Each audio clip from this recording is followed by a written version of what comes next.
Remove evil from you, from your heart. జీవితంలో meaning కావాలంటే మీనింగ్ని నాశనం చేసేది ఏంటంటే పాపం. చెడును తొలగించుకో నీ జీవితంలోంచి. చెడును అలాగే అట్టి పెట్టుకుంటే నీ జీవితానికి అర్థం దొరకదు. పాపానికి ఒక స్వభావం ఉంది. పాపానికి ఉన్న స్వభావం ఏంటంటే అది ముందు మురిపిస్తుంది, చేస్తున్నప్పుడు మైమరిపిస్తుంది, చేసిన తర్వాత మెరిపిస్తుంది, చుక్కలు కనపడతాయి. నేను కూడా చెప్పాను, sin fascinates but then it assassinates. చేసేటప్పుడు పాపం చాలా సుందరంగా ఆకర్షణీయంగా ఉంటుంది.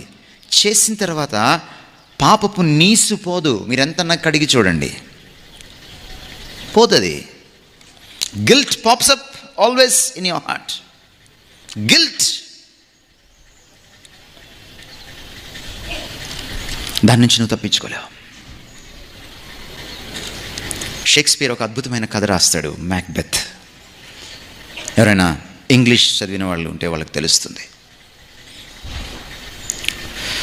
ఒక స్త్రీ రాజును చంపేస్తుంది, కాన్స్పిరసీ, కుట్ర పన్ని. చంపేసిన తర్వాత ఆ రాజ్యాన్ని దోచుకోవడానికి ప్రయత్నం చేసిన తర్వాత ఒక్కొక్క పర్యవసానం ఎదురవుతూ ఉంటుంది వాళ్ళకి.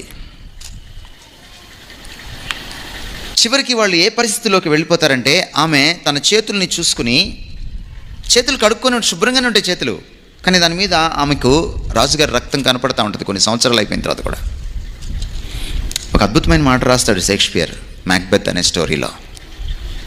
గిల్ట్ గురించి అద్భుతంగా ప్రజెంట్ చేస్తాడు ఆ ఒక్క లైన్లో. ఆయన అంటాడు, అరేబియాలో ఉన్నటువంటి ఈ ప్రపంచంలో సుగంధ ద్రవ్యాలకు, పర్ఫ్యూమ్కి, సెంట్కి ఫేమస్ అరేబియా.